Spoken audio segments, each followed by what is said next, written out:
Yes, it is. Okay. So, okay. I also want to. The photocopier didn't collate; it sorted. So, sorry.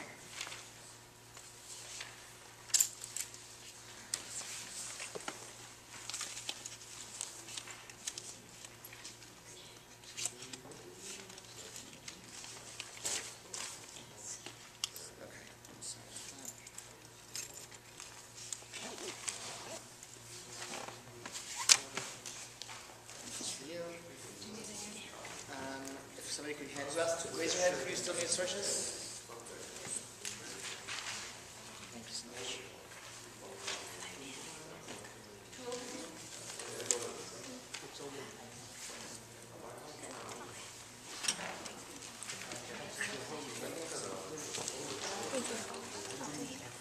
I'll take the next one.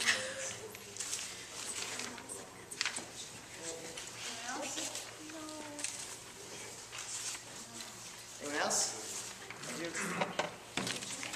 Okay, that's all I have. Okay, here we are. You're going to share it? I'm sorry. After all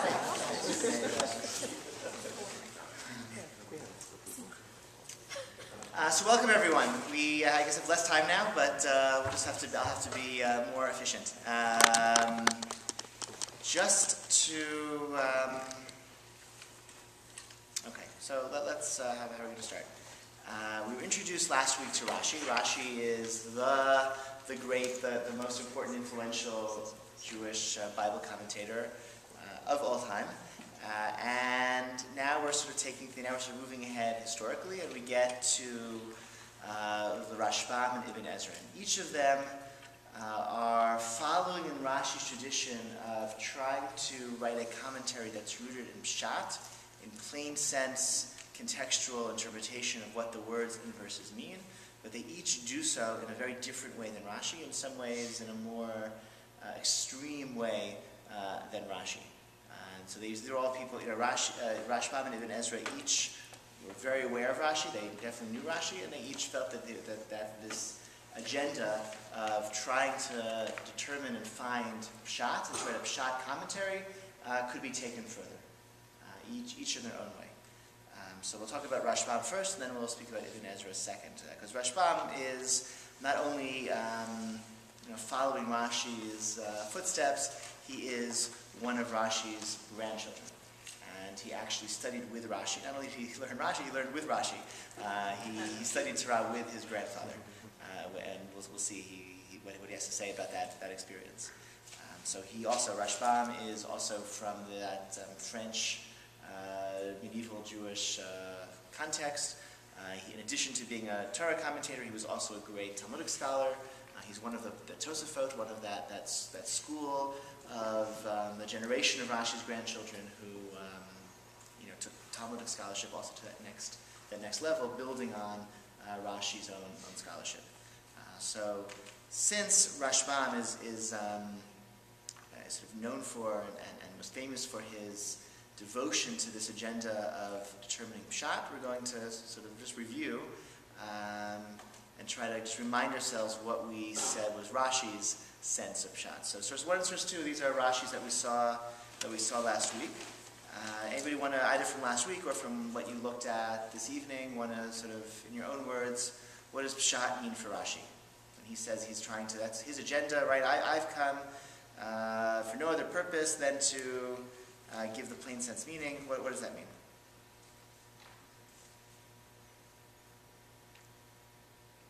So his interpretations, and sometimes he does bring stuff from the Midrash, but it always has to be rooted in the pshat, and it always has to keep to the order. So it can't be completely divorced from the story. If he's saying that this is a parable for something, then it has to follow in the same order as the pshat. Good. So Rashi tells us that not only does pshat not only is his commentary sometimes based in the Midrash, Rashi's commentary is almost always based in the Midrash. Okay, maybe 2/3 or 3/4 of Rashi's Torah commentary is the content is lifted from some Midrashic source, but he selects those Midrashim that he believes are in accordance with the contextual meaning of the verses themselves, and they have to sort of flow, they have to work with the narrative of the verses. So in Shir HaShirim, for example, where some of the Midrashic collections, each verse alludes to some different epic in Jewish history and some different idea. For Rashi, his commentary on Shir HaShirim, on the Song of Songs, it's a parable, it's a metaphor, it's a story. The love story in the Song of Songs signifies the love story between God and the Jewish people, but that's actually an ongoing narrative that mirrors the narrative that's in the text itself. So it's much more rooted in the text that he's trying to, so Rashi on this week's, so the parsha we're dealing with now, Avraham is, leaves, Lech, God calls to Avraham to go, Lech Lecha. So why does God choose Avraham? So Rashi tells us that, Avraham, when he was a little kid, his father owned an idol shop, and Avram realized the idols were baloney, so he smashed them, and his father came back and said, who broke the idols? And Avram said it was that idol who did it, and his father said, you can't, idols don't do that. And Avram said, well, then why are you worshiping it? And he got in trouble with the authorities, and they threw him into a furnace, and none of this is in the Torah itself. Some of this actually is in Tanakh about someone else, right? Just not about Avraham. It's in, what's his face? Not Daniel. Daniel has a furnace, but the idols, who? No, they get thrown out, so that's the furnace. Sorry. Daniel's the lion's den, so not they get the furnace, but the idols, smashing the idols is Gideon, right? Right. So, but, the Chava Leibovitz, apparently she would have these courses, she would give out Tanakhs, she would say, everyone turn to the part where, Avram gets thrown into a furnace. And everyone would furiously, search and search and search. But it's not. So Rashi puts that in, right? So it's not in the text itself, but it's in the Midrash, and it explains a gap in the text, right? Because the text doesn't tell us anything about, or not much about where Avram came from, why he was chosen, why him and not anyone else. So there is an actual textual problem that needs to be resolved, and Rashi turns to the Midrash to resolve that problem. He's willing to, in his commentary, cite stories that are not in the text, but he still feels that his basic agenda is, I'm going to give you a plain sense, contextual meaning of what these verses mean. Yes? Does Rashi ever tell us why the gap was there in the first place? Is there something to learn from the existence of the gap? Not that I'm aware of. Okay. Not that I'm aware of. Okay. So that's Rashi. Rashbam is different. Rashbam is a much more text-alone approach to Pshat. So, of course, he knew Midrashim and he respected them, etc. But in his Torah commentary, what do these verses mean? Plain sense meaning, and he's really the apotheosis, the pinnacle of this agenda that was very popular in France around his time. He dies 1180 something, 1180s. Okay, so 2 generations after Rashi, basically.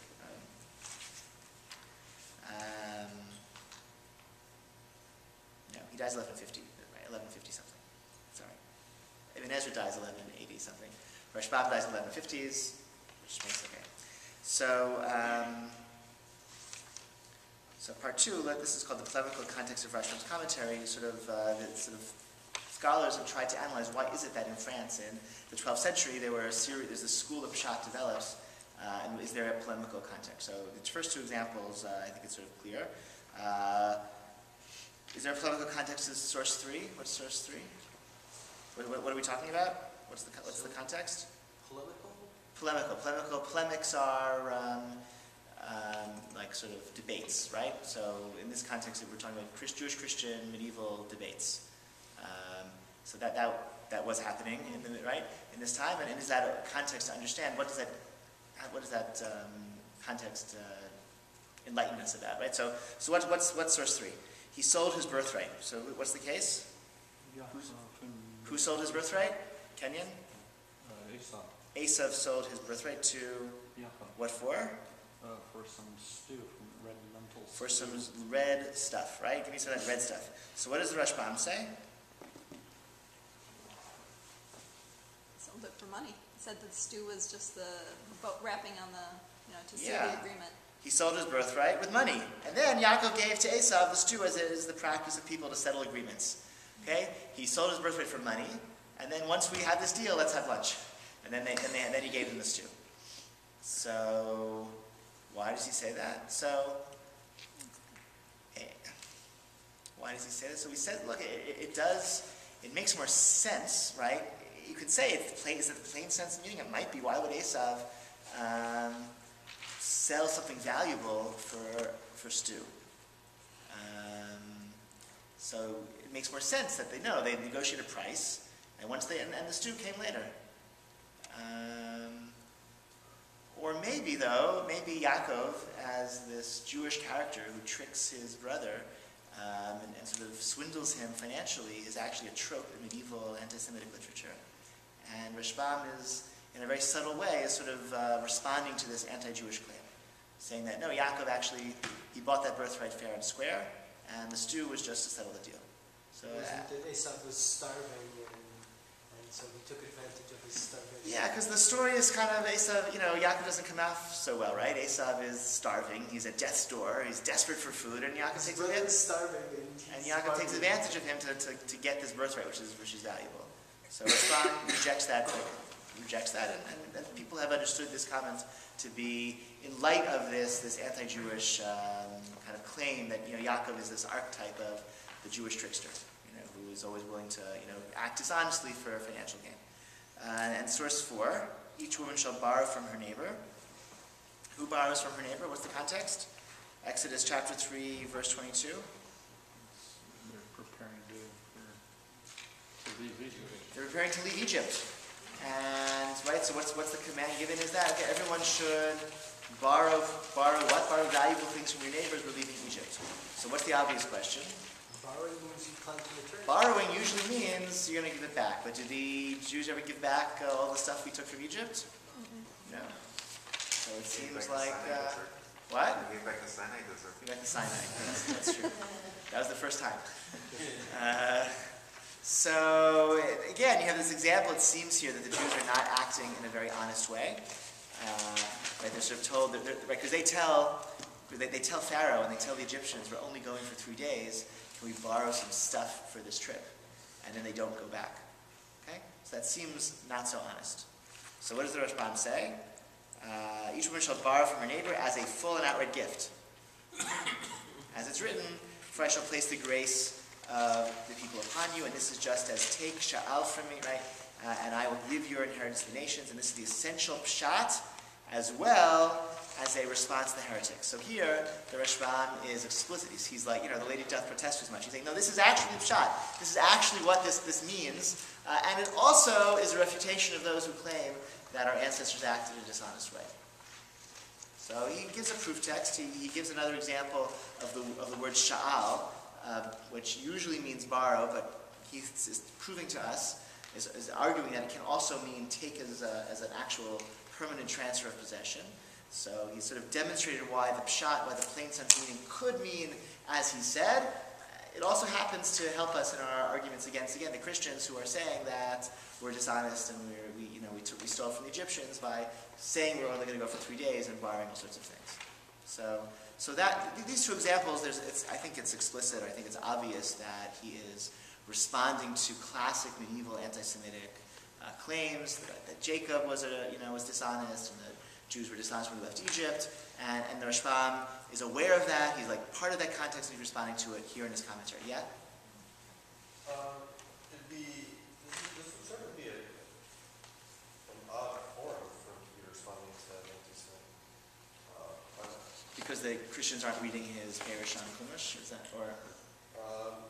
Presumably, most of the audience for this would be his students. Yeah, so he's not. He said it'd be a strange medium, right? Because if he wants to respond to the anti-Semitic claims, why is writing a Torah commentary in Hebrew a good way to do that? He should be, like writing a broadside or something. Especially things.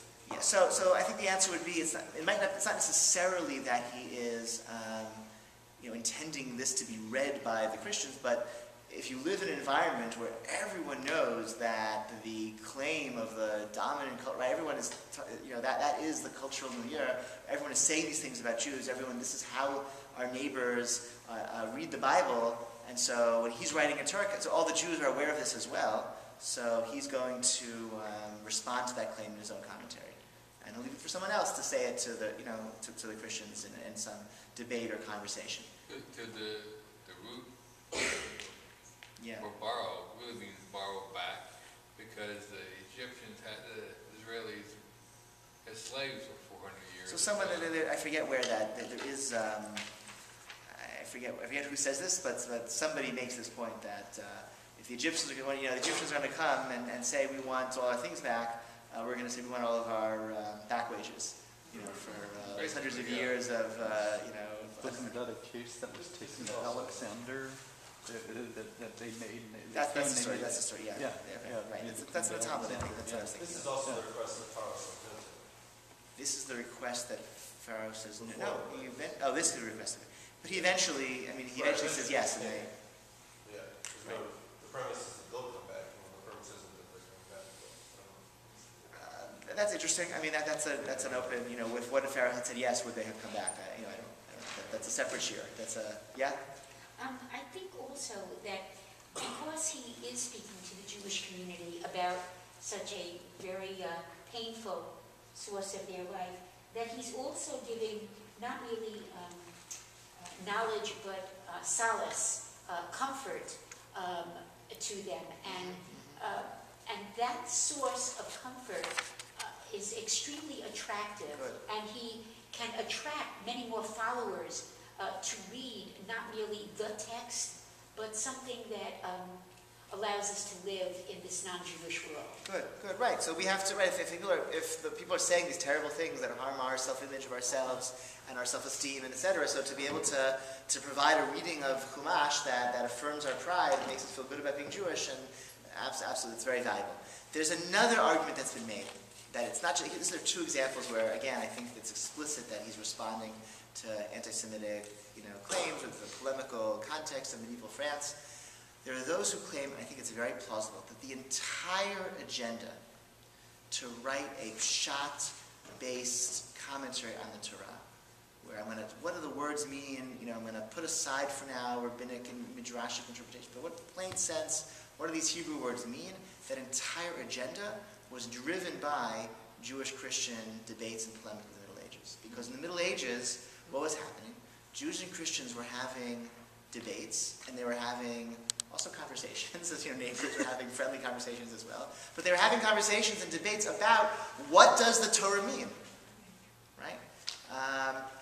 Christians read the Torah fundamentally in a Christological way, right? Shema Yisrael Hashem Elokeinu Hashem Echad refers to the Trinity, okay? Because it's Shema Yisrael Hashem Elokeinu Hashem is Echad. 3 is 1, okay?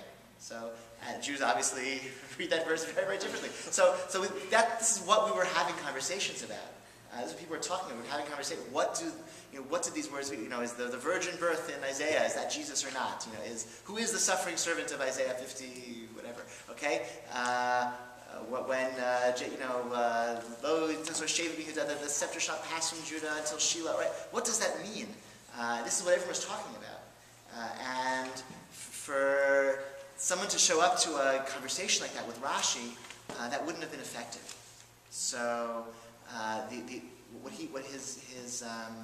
his entire agenda of, again, putting aside, bracketing rabbinic interpretation and just focusing on the plain sense meaning, that could have emerged, could have been fueled by the polemical context. And that seems to me very plausible. That could be a reason why, specifically in the Middle Ages, in Northern Europe, that's where this school of Pshat develops and for several generations. Yes. And in the community that he was residing in the 1140s, a very big pogrom had also happened.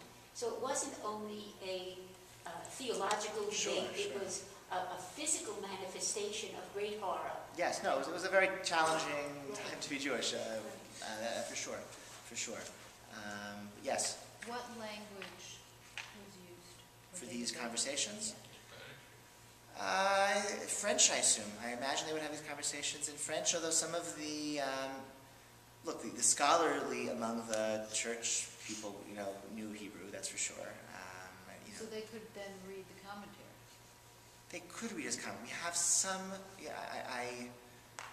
there is scholarship into the reception of rabbinic commentary. We know Rashi certainly was read by many Christian Bible scholars. I don't know how early that happened. I don't know if Rashbam was read by Christians in Hebrew in his lifetime. For example, that I don't know. But there certainly were Christian Bible scholars who were fluent in Hebrew and were conversant in this literature. And again, there were public disputations and debates, and there were also conversations. There were, even in the hardest times, still, most Jewish Christian interactions were pleasant and et cetera, and people talked about Bible and people talked about these issues. So, yeah. I think he also sticks to the Peshat, because if you were to get too deep with Drush, and I'll even throw Kabbalah in there, it'll turn people off and turn people away, both Jews and non-Jews. And people who aren't Jewish can look at it and be like, they think that they're better than us, we don't want to have to deal with them, and maybe spark more anti-Semitism, or even Jews who look at it and don't have such an understanding to dive so deeply.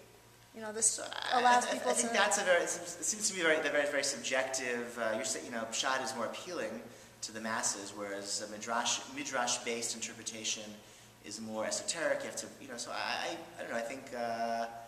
actually, in terms of popularity, I think in terms of who gets the big audiences to come to Shirim, I think if I was, if I'm telling stories for an hour, that's a lot, everyone loves stories. Especially 1,000 years ago. Especially, maybe, I don't know, whereas more philological, what does this root mean? I'll show you a proof text over there, this word meaning, that's a little bit drier.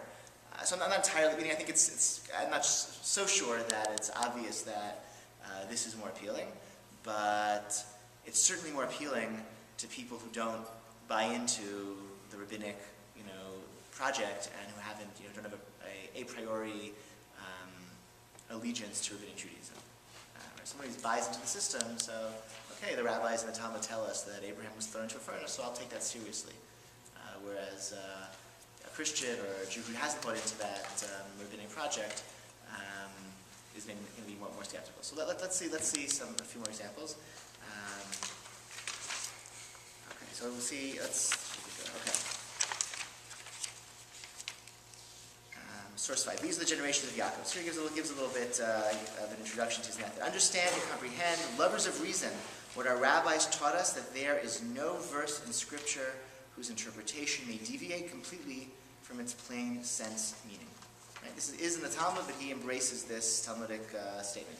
Even though the essence of Torah is to teach and inform us through the hints of Pshat, the Haggadot, the Halachot, the Dinim, by means of extended phraseology, with the aid of the 32 principles of Rabbi Eliezer, son from Yosef Galili, the 13 principles of Rabbi Ishmael, the earlier generations, out of their piety, were principally involved with studying those drashot, for they are the essential thing, and therefore did not accustom themselves with the depth of the plain sense meaning.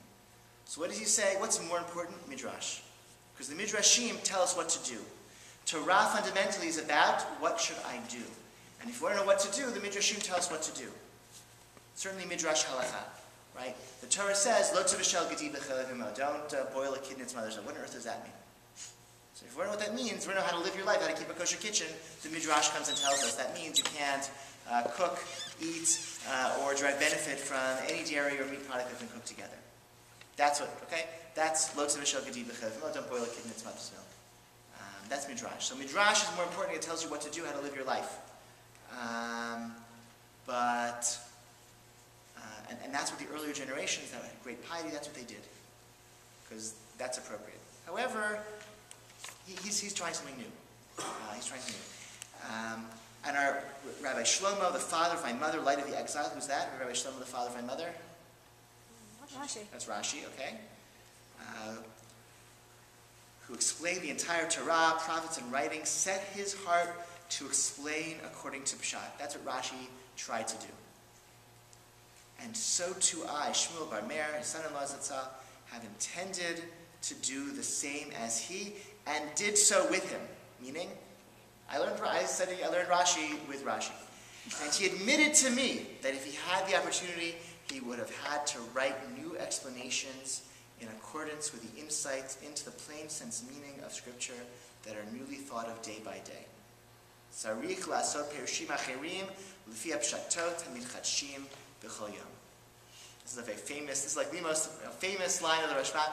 Rashi agreed that I was right, that my method, that our way, that this new way of embracing pshat, of plain sense meaning, what do the words mean? I'm going to bracket the Midrashim. Sure, we need them. They tell us what to do, and that's for the pious, and that's super important because you have to know what to do in life. But let's also figure out what does the Torah actually say, just in its own words. That's also valuable. And Rashi agreed with me that that was a valuable thing to do, and he told me that if he had the time, he would have rewritten his commentary. He would have written a new commentary to encompass all of these new discoveries. So that's pretty cool.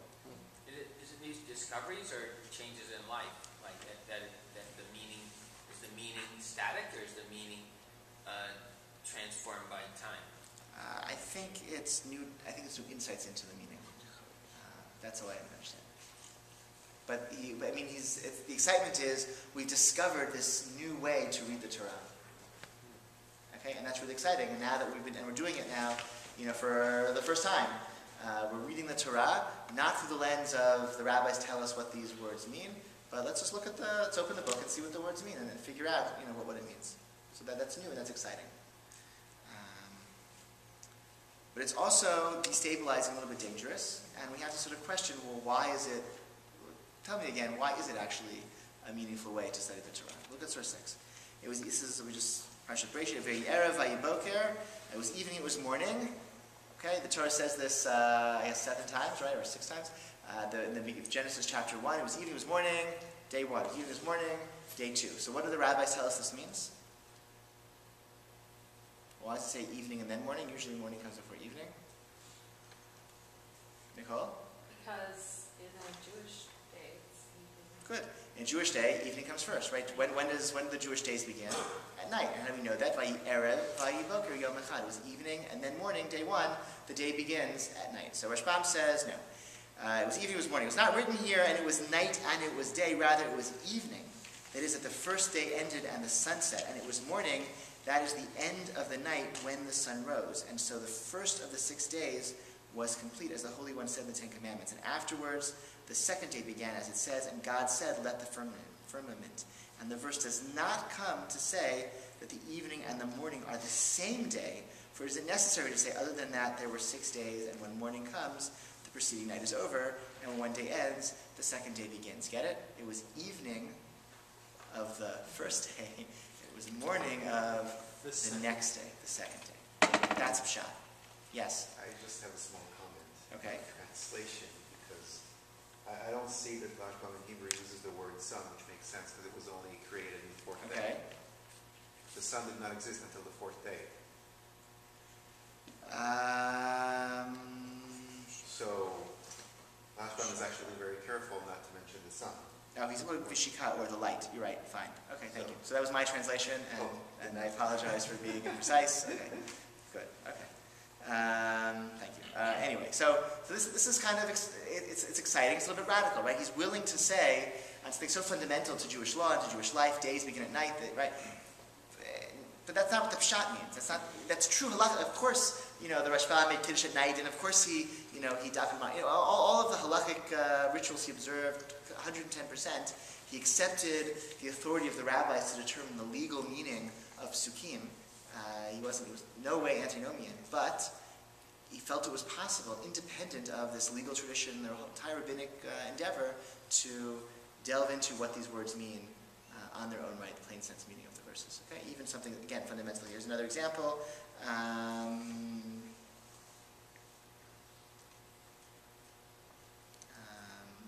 Well, source 7 is not an example. Source 7 again is a place where he says, again, another sort of methodological statement. Towards the end of source 7, I've come to explain the plain sense meaning of Scripture, and I will explain the laws and halachot according to derech eretz, meaning the way of the world. Even though the halachot are the essential thing, as a rabbi said, the halacha cannot be mishnah. The halacha is super powerful, and again, okeret mishnah, more important than tradition even. So he's saying halacha is primary. The rabbinic interpretation is primary, but that's what I'm doing here in this book, in my commentary. So it's sort of going to be a pious statement. You can decide how sincere he meant it, probably very sincerely, but he's telling us what his agenda was when he wrote his commentary was not the most important thing. The most important thing is the Midrashim, because they tell us what to do, and halakha is the core of Jewish identity and Jewish life. But it's still interesting to know what the Torah means in its own, its own context, and that's what my commentary is about, and that's what he did.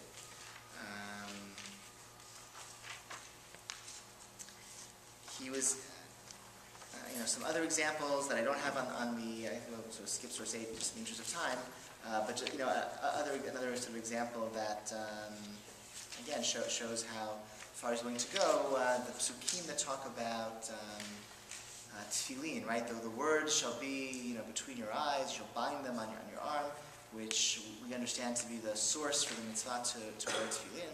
The words of the Torah, those words of the Torah are bound to our arms and are between our eyes. So the Rashbam says that's just a metaphor. Okay? The words of the Torah should be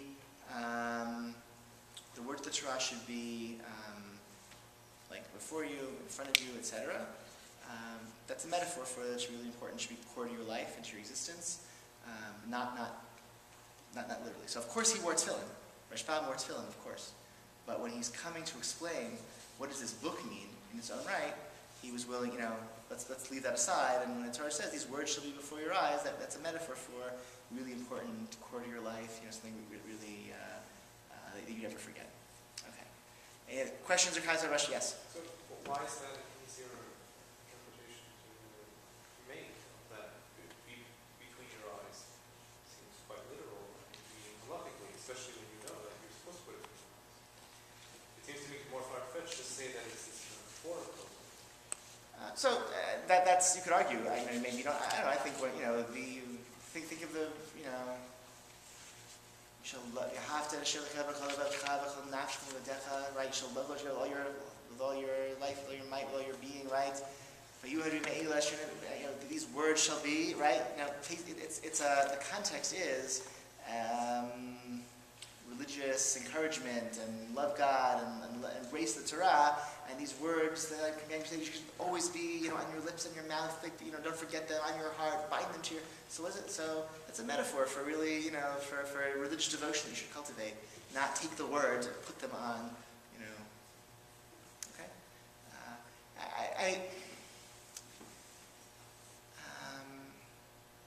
All right, we'll come back to Rashbam after we've looked at Ibn Ezra, because Ibn Ezra is a little bit different. Can you do me a favor, please? Can you stop the camera and then restart it? Because YouTube